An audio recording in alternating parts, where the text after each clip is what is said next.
Raju கதிருக்கு phone செய்து அந்த car பற்றிய விவரங்களை கூறிக்கொண்டிருந்தான். இதோ பாருங்க கதிர் சார், அஜய் மல்கோத்ரா குடும்பம் டைமண்ட் பிஸ்னஸ் பண்ணுறாங்க. டைமண்ட் பிஸ்னஸ் உங்களை மாதிரி ஆப்பம் வைக்கிற பிஸ்னஸ் கிடையாது. இப்போ அதுக்கு என்னடா? இல்லை கதிரே, நீ தானே சொன்ன சாப்பிட்டதுக்கு பணம் கொடுக்காம போனாங்க அப்படின்னு. உனக்கு பணம் கொடுக்காம போகிற அளவுக்கு ஒன்றும் அவங்க சாதாரணமானவங்க கிடையாது. அவங்க நினச்சா எவ்வளோ பெரிய 5 ஸ்டார் ஹோட்டலில் வேணும்னாலும் போய் சாப்பிட்லாம். ஏன் அந்த 5 ஸ்டார் ஹோட்டலையே விலைக்கு வாங்கிடலாம். அப்படிப்பட்டவங்க கிட்ட உனக்கு பிரச்சனை வேண்டாம். நீ ரொம்ப நல்ல பையன், அம்மாவுக்கு ஒரே பையன் வேற, அதான் பார்த்துக்கோ. அடைச்ச என்னடா ஒரு கார் நம்பரை தந்து அது யாரோடதுன்னு கண்டுபிடிக்க சொன்னது குத்தமா? அது குத்தம் இல்லை கதிரே, ஓ மேலே இருக்கிற அக்கறையினால தான் சொல்கிறேன். நீ இன்னைக்கு காலையில் காலேஜில் கிளாஸ் கவனிக்காமல் ஏதோ கனவு உலகத்தில் மிதந்துக்கிட்டு இருந்த. நான் உன்னோட ஃப்ரெண்டுடா, கிட்டத்தட்ட உன்னை எனக்கு ஒரு 10 வருஷமாகவே தெரியும். நீ எப்படிப்பட்டவன்னு எனக்கு தெரியாதா? இன்னைக்கு காலையில் நீ இருந்ததை பார்த்தாலே புரிஞ்சு போச்சு உன்னோட லைஃப்பில் ஏதோ ஒரு பொண்ணு வந்திருக்கா அப்படின்னு.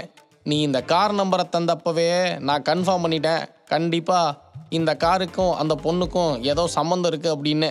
அது எப்படியோ அந்த பொண்ணு கண்டிப்பாக அஜய் மல்கோத்ரா குடும்பத்தை சேர்ந்தவளாக தான் இருக்கணும்.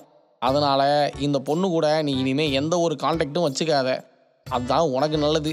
ஒரு வேளை அவள் சாதாரணமாக உன் கடைக்கு சாப்பிட மட்டும்தான் வர்றா அப்படின்னா எந்த ஒரு பிரச்சனையும் கிடையாது. ஆனால் அதையும் தாண்டி எந்த ஒரு வம்பையும் இழுத்து விட்டுறாத. உன்னோட அம்மா உன் மேலே உசுரியாக வச்சுருக்காங்க. அடச்சை, ஃப்ரெண்டுன்னு சொல்லி ஒரு விஷயத்த சொன்னதுக்கு நீ இப்படியாடா பண்ணுற? போன வைடா. இவ்வாறு சொல்லி வேகமாக ராஜுவின் போனை கட் செய்தான் கதிர். மனதிற்குள் ஏதோ ஒன்று உறுத்துதல். ஏனென்றால் தீபிகா காரில்தான் வந்து இறங்கினாள் என்பது கதிருக்கு தெரியும். அவள் ஏதோ ஹையர் மிடில் கிளாஸ் குடும்பத்தை சேர்ந்தவளாக இருப்பாள் என்று நினைத்தான் கதிர்.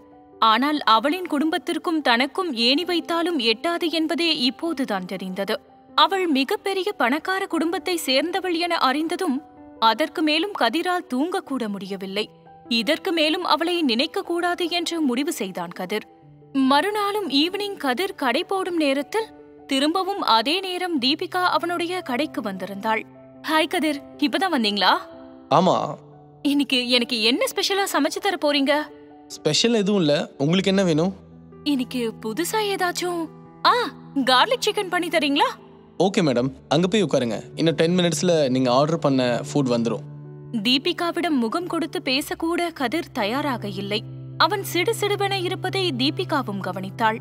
என்ன கதிர், நேத்திக்கு அவ்வளவு சந்தோஷமா பேசி சிரிச்சிட்டு இருந்தீங்க, இன்னைக்கு என்ன ரொம்ப டல்லா இருக்கிற மாதிரி தெரியுது? என்னாச்சு? கடையில வியாபாரம் சரியா போகலையா? அதெல்லாம் உங்களுக்கு எதுக்கு? இது கஸ்டமர்ஸ் வர நேரம். இங்க நின்று என்னை டிஸ்டர்ப் பண்ணாதீங்க மேடம். பேசாம போய் உட்காருங்க, உங்க ஃபுட் ரெடி ஆயிட்டு இருக்கு. கதிர் அவனுடைய வேலையிலேயே கவனம் காட்டத் தொடங்கினான். கதிர் இப்படி பேசியதும் தீபிகாவின் முகமும் வாடி போனது. அதை பார்த்த கதிரால் அவனை கட்டுப்படுத்திக் கொள்ள முடியவில்லை. தீபிகாவிடம் மனம் விட்டு பேச வேண்டும் என்று நினைத்தான்.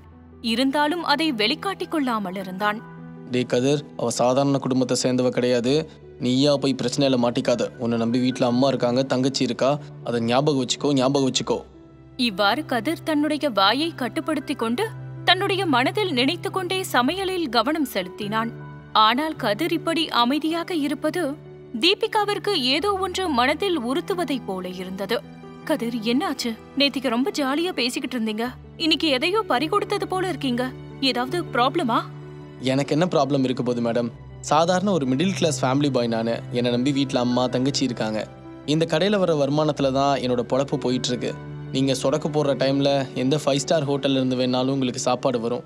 ஆனால் எனக்கு அப்படி கிடையாது மேடம். இந்த கடையில் இன்னைக்கு ஃபுல்லாக வேலை பார்த்தா தான் நாளைக்கு என் வீட்டில் எனக்கு சாப்பாடு கிடைக்கும்.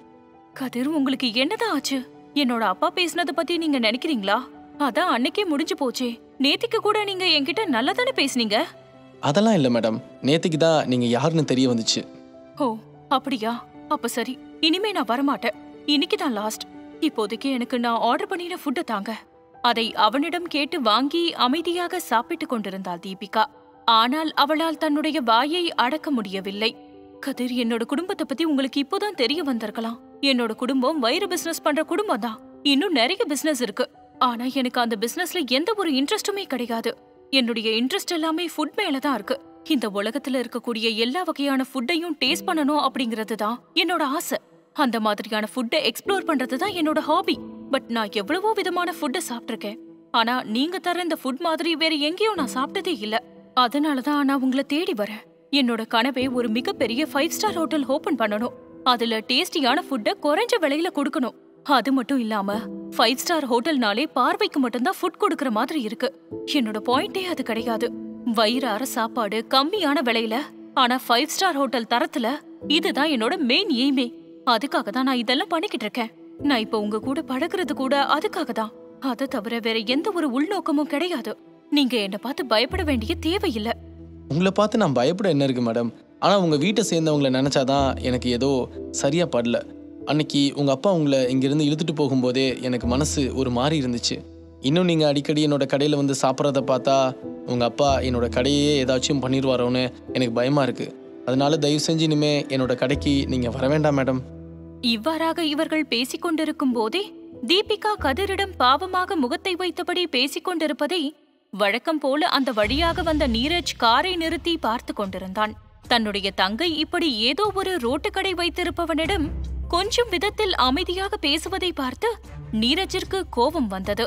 ஆனால் அந்த இடத்திற்கு இறங்கி செல்லக்கூட நீரஜ் தயாராக இல்லை. காரிலிருந்தே நடப்பதை பார்த்துவிட்டு வேகமாக காரை எடுத்துக்கொண்டு அங்கிருந்து கிளம்பினான். கேளுங்க ஸ்பைசி லவ் ஆடியோ சீரீஸ் உங்க குக்கு எஃப்எம் ஆப்ல. டவுன்லோட் தி ஆப் நவ.